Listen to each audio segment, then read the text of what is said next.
Maravilhoso Deus, Criador dos céus e da terra, Deus e Pai de nosso Senhor e Salvador Jesus Cristo, mais uma vez nos dirigimos à Tua santa presença, ó Pai, clamando a Ti em nome de nosso Senhor e Salvador Jesus Cristo, no maravilhoso nome que é sobre todo nome, no santo nome do Senhor Jesus de Nazaré, no santo nome do Senhor Jesus Cristo, o leão da tribo de Judá, no santo nome do Senhor Jesus Cristo, o Cordeiro de Deus que tira o pecado do mundo, no santo nome do Senhor Jesus Cristo, Rei dos reis, Senhor dos senhores, que Tu nos concedeste como Redentor bendito.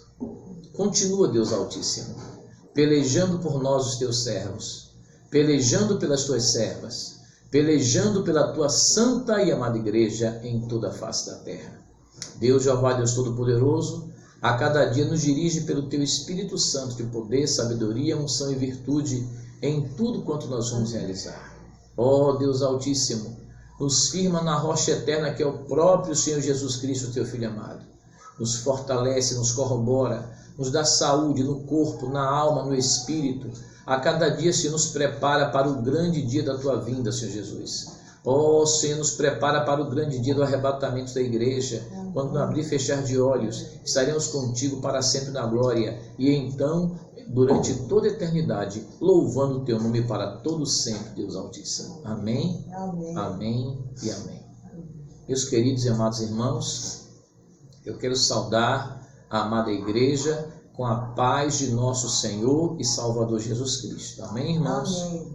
Queridos, hoje nós vamos dar continuidade à nossa Escola Bíblica Dominical, a lição número 10, do dia 7 de junho de 2020.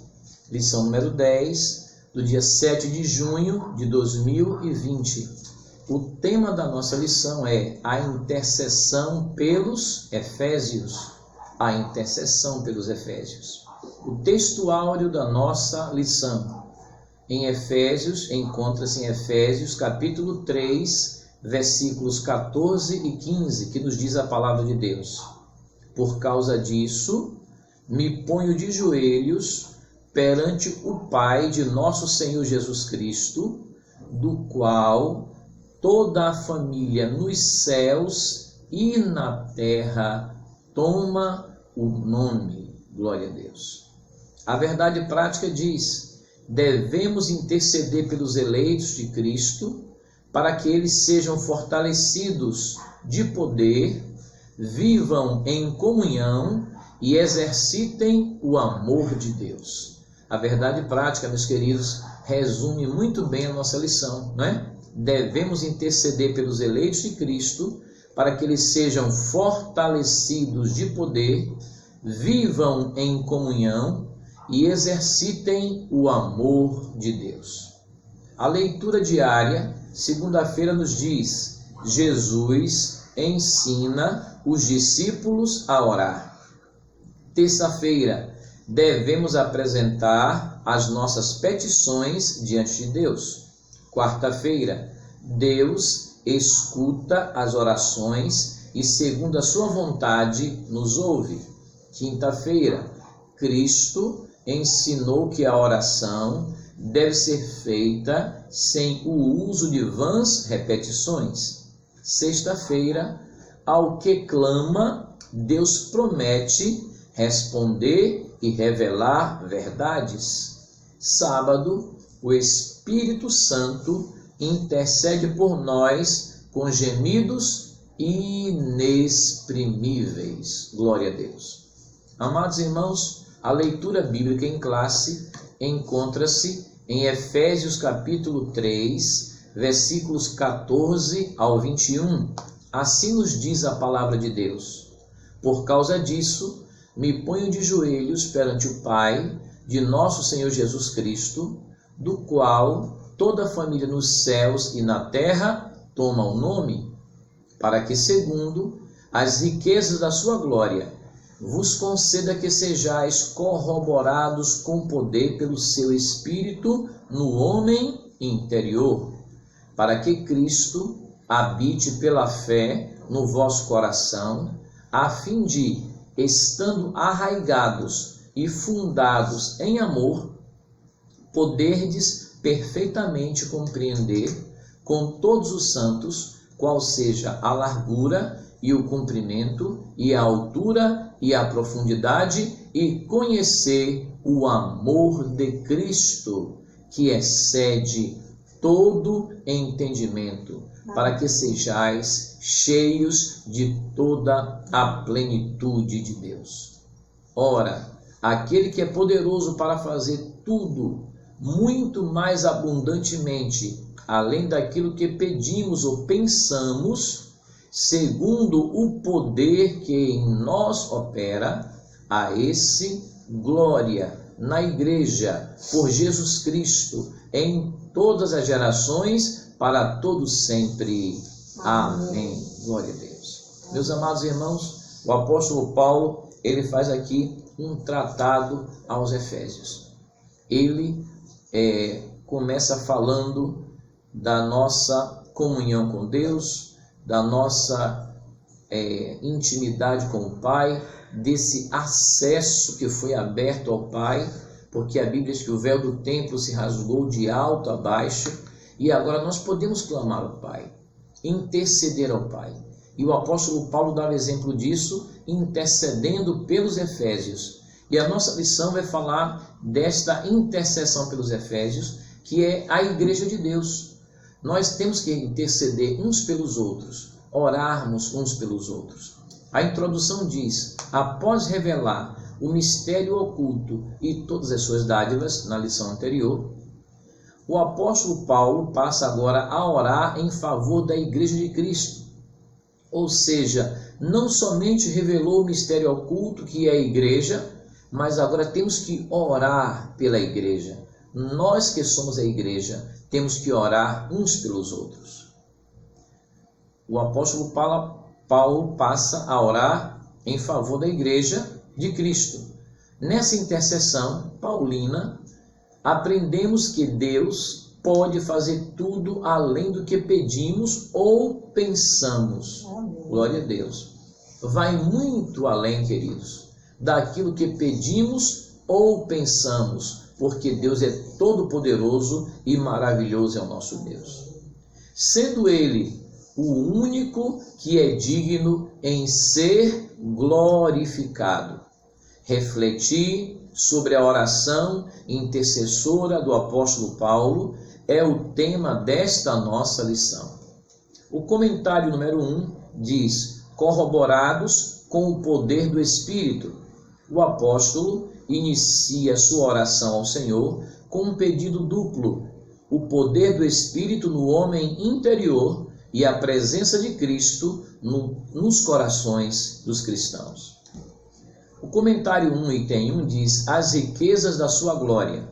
O apóstolo Paulo apresenta sua oração confiado nas riquezas da glória de Deus. O apóstolo já havia declarado que Deus é o Pai da glória, cheio de abundantes riquezas de sua graça, o que significa que Ele, o Deus Altíssimo, é possuidor de todas as glórias e despenseiro de ricas e ilimitadas bênçãos em favor do seu povo, da sua santa e amada igreja. Em razão disso, Paulo pede para que a igreja seja fortalecida com poder, que seja habitada por Cristo, que compreenda o amor divino e tenha pleno desenvolvimento espiritual. O comentário 1, item 2, fala fortalecidos com poder. O primeiro pedido do apóstolo é para que a igreja seja corroborada pelo Espírito no homem interior. Esta palavra corroborada já é uma palavra no sentido figurado já, que corroborar é fortalecer por dentro e por fora. Essa petição não quer dizer que a igreja em Éfeso não tivesse o Espírito de Deus, mas que ela fosse continuamente revigorada com poder e, consequentemente, em seu fortalecimento diário, seu fortalecimento cotidiano, seu fortalecimento dia após dia no poder de Deus. Ainda o apóstolo enfatiza que a única força que habilita o crente a se manter firme advém do Espírito Santo. Espírito Santo que atua no homem interior e capacita o crente a perseverar, a manter-se afastado do pecado e a compreender as coisas espirituais de Deus. O homem natural, meus queridos, não pode compreender as coisas espirituais. Somente aquele que é espiritual compreende tudo, discerne tudo e de ninguém é discernido. O comentário 1, item 3 fala ainda, habitados por Cristo. O apóstolo também orou para que Cristo habitasse em nós, através de uma fé em corações santos, o que também não significa dizer que a igreja de Cristo não estivesse, que Cristo não estivesse presente na igreja de Éfeso. A igreja de Éfeso tinha a presença de Jesus na sua vida, mas o apóstolo Paulo fala em manter esta presença, estar corroborados e fortalecidos cotidianamente. No versículo em questão, nós temos aqui o verbo grego, katoiken, significa habitação permanente, habitar permanente, em oposição à habitação temporária, habitar de forma temporária por algum tempo. Pelo contrário, a habitação, o habitar de Cristo em nossas vidas tem que ser um habitar permanente. Isso indica que a oração apostólica era para que Cristo habitasse continuamente na vida da igreja. Assim, o ensino apostólico ratifica que sem Cristo a igreja não pode subsistir às forças do mal. Nós só vencemos porque Cristo habita continuamente em nós. Amém, irmãos? O comentário 2, arraigados e fundados em amor. O amor é a mensagem central do Evangelho de Cristo. Um dos propósitos da oração de Paulo foi para que a igreja entendesse e exercitasse o amor de Deus. Amados, o comentarista, ele diz que o amor é a mensagem central do Evangelho de Cristo, e é verdade. O nosso Deus, ele amou o mundo de tal maneira que deu seu Filho unigênito para que todo aquele que nele crê não pereça, mas tenha a vida eterna.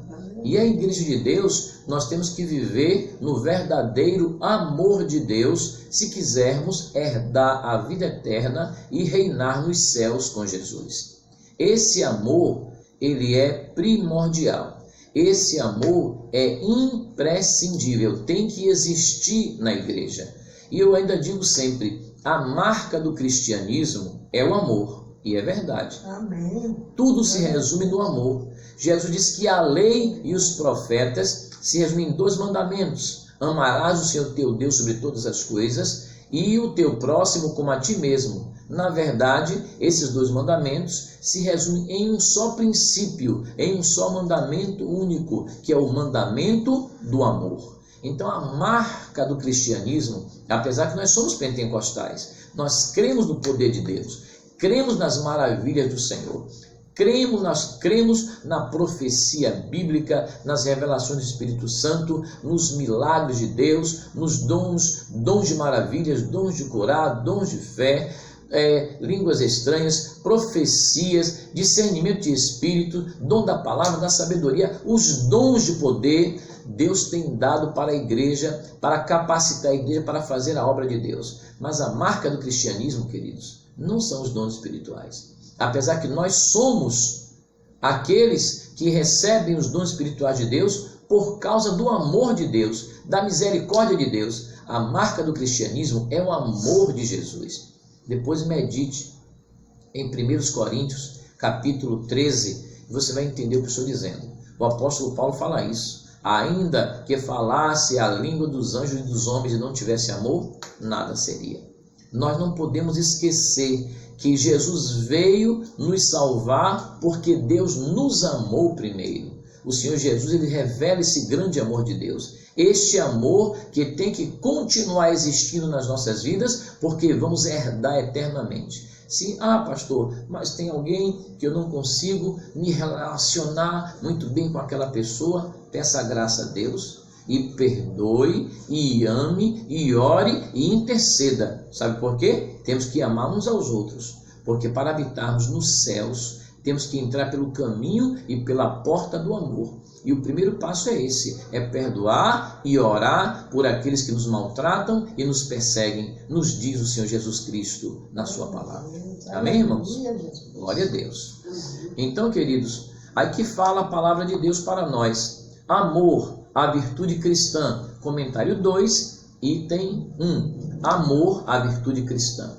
Nas Escrituras, o amor é atributo divino. Aquele que não ama não conhece a Deus, porque Deus é amor. 1 João, capítulo 4, versículo 8.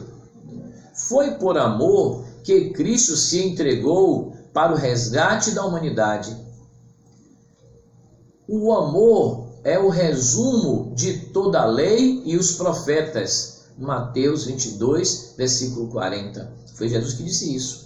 Toda a lei e os profetas se resumem tão somente neste mandamento do amor. Amar a Deus sobre todas as coisas e ao nosso próximo como a nós mesmos. Tem muitos irmãos que até gostam de ouvir pregação da palavra de Deus, mas quando começa a falar no amor, pastor, passa esse capítulo. Não pode.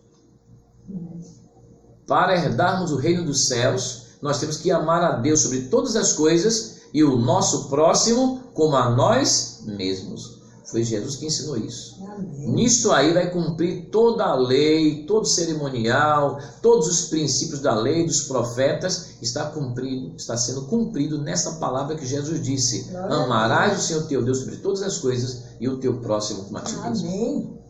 Então, meus queridos, o amor é o resumo de toda a lei e dos profetas. Mateus capítulo 22, versículo 40. O sinal dos discípulos de Cristo é o amor. A prova da filiação com Deus é o amor e deve ser expresso por meio de atitudes concretas, mostrar o nosso amor nas nossas palavras, nas nossas ações, nas nossas atitudes, no nosso convívio cotidiano. O amor é a maior de todas as virtudes e o princípio que norteia o fruto do Espírito. O apóstolo Paulo fala isso em 1 Coríntios capítulo 13, versículo 13. Glória a Deus. Ciente dessa relevância, queridos, do amor, o apóstolo Paulo implora a Deus para que o viver da igreja seja arraigado e alicerçado no amor. Arraigado quer dizer com raízes profundas no amor e alicerçado no amor de Deus. Isso está na nossa leitura bíblica em classe, Efésios, capítulo 3, nos diz a palavra de Deus, versículos 16 e 17. Para que, segundo as riquezas da sua glória, vos conceda que sejais corroborados com o poder pelo seu Espírito no homem interior, para que Cristo habite pela fé em vosso coração, a fim de, estando arraigados e fundados em amor, podeis perfeitamente, versículo 18 agora, compreender com todos os santos qual seja a largura e o comprimento e a altura e a profundidade, versículo 19 agora, e conhecer o amor de Cristo que excede todo entendimento, para que sejais cheios de toda a plenitude de Deus. Amém, irmãos? Amém. O versículo 17 diz, estando arraigados e fundados em amor. E o 19, e conhecer o amor de Cristo, que excede todo entendimento. Glória a Deus. Então, queridos, continuando a nossa lição, o comentário 2, item 2 diz: arraigados e fundados em amor. Ao rogar ao Pai pelo poder do Espírito e a habitação de Cristo, o apóstolo clama para que a igreja possa também compreender, e não somente compreender, mas também praticar o amor, viver o amor.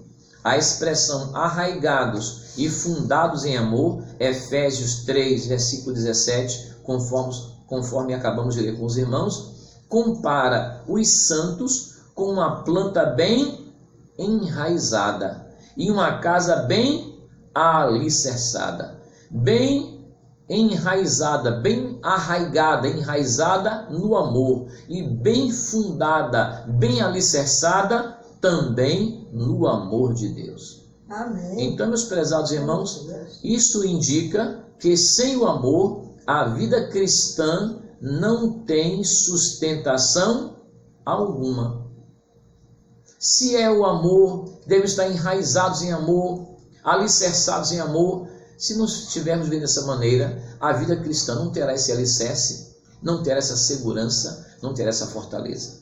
Por causa disso, o apóstolo Paulo insiste pela total compreensão de qual seja a largura, o comprimento, a altura e a profundidade do amor divino. Efésios 3, versículo 18.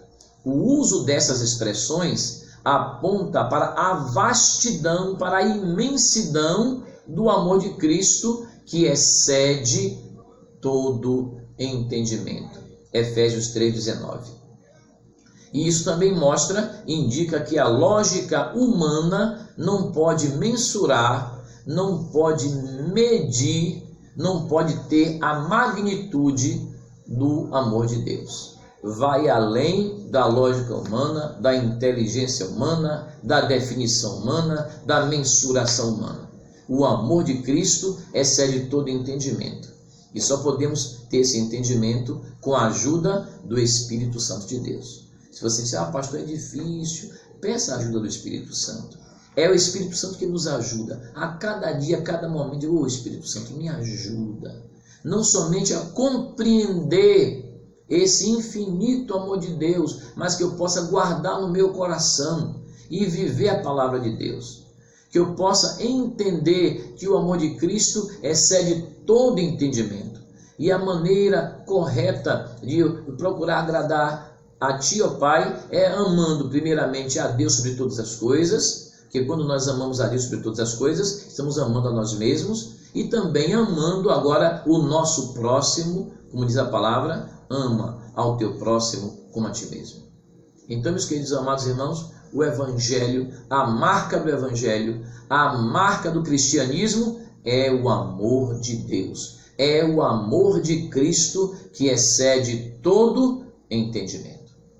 Glória a Deus. Amém. A intensidade do amor de Cristo, comentário 2, item 3. A intensidade do amor de Cristo.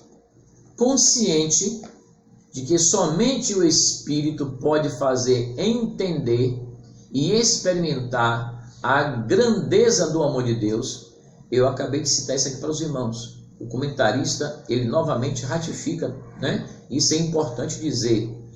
Consciente de que somente o Espírito Santo, pode fazer entender e experimentar a grandeza do amor de Deus, o apóstolo Paulo pede para que os crentes conheçam a intensidade do amor de Cristo.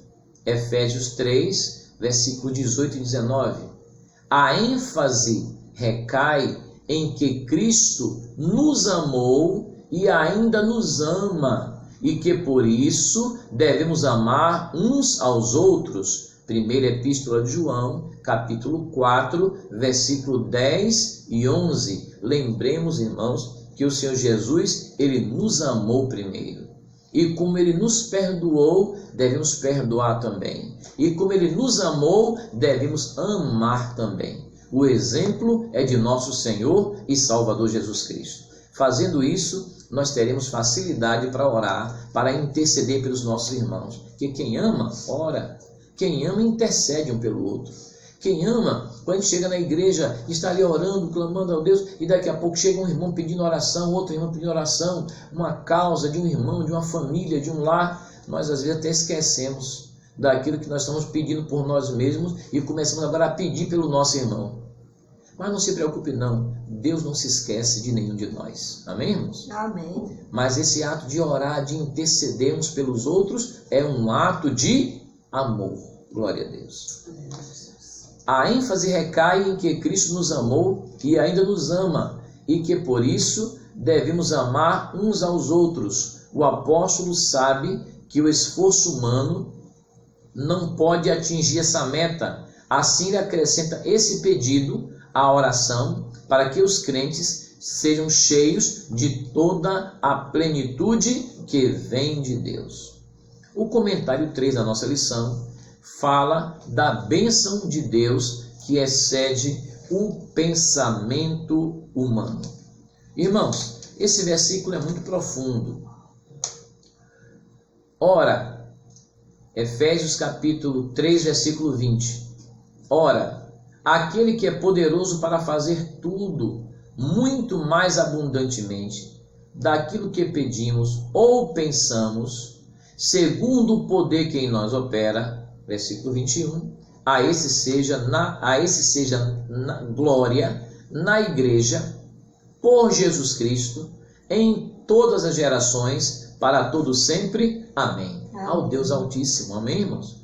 Amém. Criador dos céus e da terra, Deus e Pai de nosso Senhor Salvador Jesus Cristo. Glória a Deus. Então, queridos, Ele é poderoso para fazer, Ele tem todo o poder no céu e na terra, para fazer tudo e muito mais abundantemente, além daquilo que pedimos e pensamos. Amém. Oh, meus irmãos, quando nós meditamos nisso, claro que é nosso dever pedir ao Pai, porque todas as bênçãos, todo o poder, todas as maravilhas vêm de Deus. Pedimos ao Pai.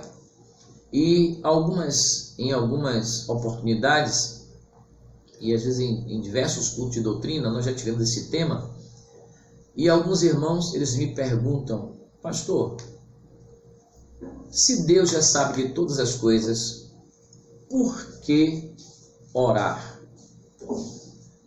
Parece até que determinados irmãos querem, digamos assim, estar longe do exercício da oração. Querem estar longe do momento de um diálogo particular com Deus. Que quando nós estamos orando, estamos exercitando a nossa fé em Deus. Estamos nos dirigindo àquele que é todo-poderoso para resolver. Quando nós estamos orando, nós estamos dialogando com o Pai. E como é bom conversar com Deus. E saiba que Deus também quer conversar conosco. Oração, queridos, não é monólogo. Oração é diálogo. Oração não é só nós conversarmos e expormos tudo para o Senhor Deus que precisamos, levantarmos e sairmos dali. Oração é nós abrirmos o nosso coração, falarmos com Deus, né? Como um filho conversa com um pai amoroso, mas também parar, esperar e ouvir o que Deus quer falar conosco. Amém, irmãos? Então, oração não é só para pedir, tá? Porque as pessoas dizem: se Deus já sabe o que eu quero, então não precisa nem eu pedir. Mas oração não é só pedir. Oração também é glorificar. Oração é exaltar. Oração também é agradecer.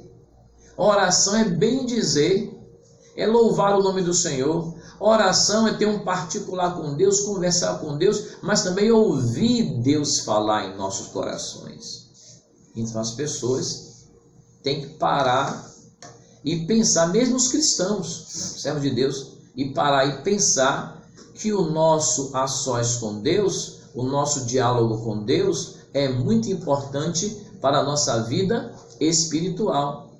Então, meus queridos, nós precisamos dar lugar, né, a este momento tão especial de vida com Deus, a sós com Deus, meditando a palavra de Deus, mas também não só louvando, não só bendizendo, mas também orando, né? Não somente, como eu falo, na pregação, não só no louvor, não só no ensino, mas também no diálogo com Deus, né? E a oração tem todas essas vertentes que eu falei para os irmãos. Na oração nós adoramos, na oração nós louvamos, na oração nós intercedemos, na oração nós pedimos, na oração nós agradecemos, na oração também nós não só falamos, mas também nós paramos para ouvir Deus falar conosco. Amém, irmãos? Então, queridos, quando é que fala que Deus é todo-poderoso para fazer muito mais abundantemente daquilo que pedimos ou pensamos? É porque Deus, além de onipotente, Ele também é onisciente. Ele já conhece muito além do que nós podemos pensar ou imaginar. E Ele sabe. Muitas vezes nós estamos orando incessantemente, intensamente, com todo fervor, com toda a fé. Senhor, eu não vou ficar mais aqui, Senhor. Tu tens que me levar para outro lugar, Jesus. Aqui eu não vou permanecer mais, Jesus. Mas, irmãos, é Deus que sabe de todas as coisas. Não somos nós que vamos decidir o tempo que nós vamos ficar ou permanecer. Quem diz é Deus. Amém. E nós temos que compreender o operar de Deus. Não é só pela nossa petição. Nós pedimos, mas quem vai julgar é o justo juiz. E Ele sabe de todas as coisas. Ele sabe o melhor para nós. Ah, Senhor, neste trabalho também não fico, nessa função que eu estou desempenhando, Senhor, já esgotou o meu limite. Mas Deus, Ele faz ampliar os nossos limites. E muitas vezes, naquele lugar onde nós estamos, o nosso trabalho, o nós desempenhamos, nossa profissão, onde nós estamos, nós somos um missionário naquele lugar. Um missionário na escola, um missionário na empresa, um missionário na fábrica, um missionário na repartição. Onde nós chegamos, estamos ali falando de Jesus. E quantas pessoas estão chegando ao conhecimento da verdade e recebendo Jesus como Senhor e Salvador através do testemunho dos servos de Deus e das servas de Deus naquele lugar. Então, meus irmãos, nós temos que orar, pedir direção a Deus. E saber que quem vai dar a direção e a palavra final é o nosso Deus. A oração também é para isto. Ele, o nosso Deus, é todo poderoso para fazer muito mais abundantemente, além daquilo que pedimos ou que pensamos. Precisamos pedir ao Senhor que Ele esteja na direção de nossas vidas. E nós devemos observar que a palavra de Deus, ela mostra que Deus, na sua infinita sabedoria, irmão, quem pode instruir ao Senhor? Nenhum de nós. Ele tem toda a sabedoria, infinita sabedoria, nos céus e na terra. Ele é onisciente, onipresente, está em todos os lugares. Ele é que faz tudo, opera tudo em todos, inclusive em nós. Olha o que diz o final do versículo, que às vezes a pessoa passa por cima. Ora, aquele que é poderoso, versículo 20, Efésios 3:20, que é poderoso para fazer tudo muito mais abundantemente, além daquilo que pedimos ou pensamos, segundo o poder que em nós opera. Então é Deus que opera em nós pelo seu poder. Não é o que nós queremos fazer, mas é o que o poder de Deus opera em nós para nós fazermos. E muitas vezes, Senhor, não temos capacidade nenhuma, Jesus, e não temos mesmo. Mas a capacidade, o poder vem do Deus Altíssimo. Amém, irmãos? Amém. Sejamos cheios do Espírito Santo. Que possamos dar lugar ao Espírito Santo de Deus. Amém. E quando nós olharmos para trás, Senhor, não fui eu que fiz isso, é verdadeiro, não fomos nós não. É o poder de Deus em nós, operando tudo em todos. Amém. Para a glória do Deus Altíssimo. Porque nós não acreditamos? Porque nós não temos poder para fazer nada de bom. O que nós fizemos de bom foi Deus, foi Jesus em nós, através do seu poder que opera em nós. Amém, queridos? Amém. Então, irmãos, a glória é devida a Deus. Amém. Comentário 3, item 3. Né? Finalmente, irmãos, Paulo prossegue a ensinar que Deus deve ser glorificado na igreja e em Cristo. Quer dizer que os atos de louvar e glorificar a Deus fazem parte dos propósitos da igreja. A igreja, queridos, olha, nós somos criados para louvor da glória de Deus. Todos nós, o homem foi criado para louvor da glória de Deus. E a igreja em especial, ela foi instituída para louvor da glória do nosso Deus, da glória do Pai, da glória do Senhor Jesus Cristo, o Filho, para a glória do Espírito Santo. Irmãos, nós, a igreja de Deus, do Senhor Jesus Cristo, glorificamos ao Pai através de Jesus Cristo. E o Senhor Jesus não nos deixou órfãos, nos enviou o Espírito Santo para nos ajudar nessa tarefa de em tudo glorificarmos a Deus. Amém. Então quer dizer que os atos de louvar e glorificar a Deus fazem parte dos propósitos da instituição que é a igreja. A igreja nunca terá glória em si mesma, pois toda a glória é exclusivamente tributada para Deus por intermédio da obra de nosso Senhor e Salvador Jesus Cristo. Então, queridos, a glória não é da igreja, a glória não é dos pregadores, a glória não é dos professores da EBD, a glória não é das irmãs do ciclo de oração, a glória não é dos irmãos evangelistas, a glória não é dos irmãos que administram a igreja. Não, irmãos, a glória é de Deus. Toda honra, todo louvor, toda glória, toda exaltação tem que ser dada ao nome do Deus Altíssimo. A igreja nunca terá glória em si mesma, pois toda glória é exclusivamente tributada para Deus por intermédio da obra de Jesus Cristo. Então, em sua oração, o apóstolo Paulo anela que essa postura de adoração a Deus, essa postura de exaltação a Cristo, perdure por todas as gerações. E ele enfatiza seu pedido com a frase para todo sempre. Amém, irmãos? Amém. O que significa que deve ser praticada por todos os crentes e em todos os tempos. Aleluia. Então, meus queridos, a conclusão da nossa lição diz da seguinte maneira: a ousadia da intercessão de Paulo, anelando pelo fortalecimento da igreja. O apóstolo Paulo, tendo ciência de que o perseverar do cristão dependia de 4 princípios basilares, os quais ele pediu a Deus em oração, sendo eles o fortalecimento de poder, a presença de Cristo, o intenso exercício do amor de Deus e o contínuo crescimento espiritual, buscando agradar a Deus em todas as coisas, e que durante todo esse processo, o povo de Deus, nós não podemos esquecer de glorificar a Deus em todo o tempo, em toda a nossa maneira de viver, de toda a nossa vida, de todo o nosso ser, espírito, alma e corpo, glorificando ao Pai, em toda a nossa maneira de viver, em todos os tempos e em todas as épocas. Este é o princípio da instituição da igreja. Fomos criados para louvor da glória de Deus. Amém? Amém. Amém. Amém, E amém. Jesus. Amém. Que o amor de Deus, Amém, meu Pai.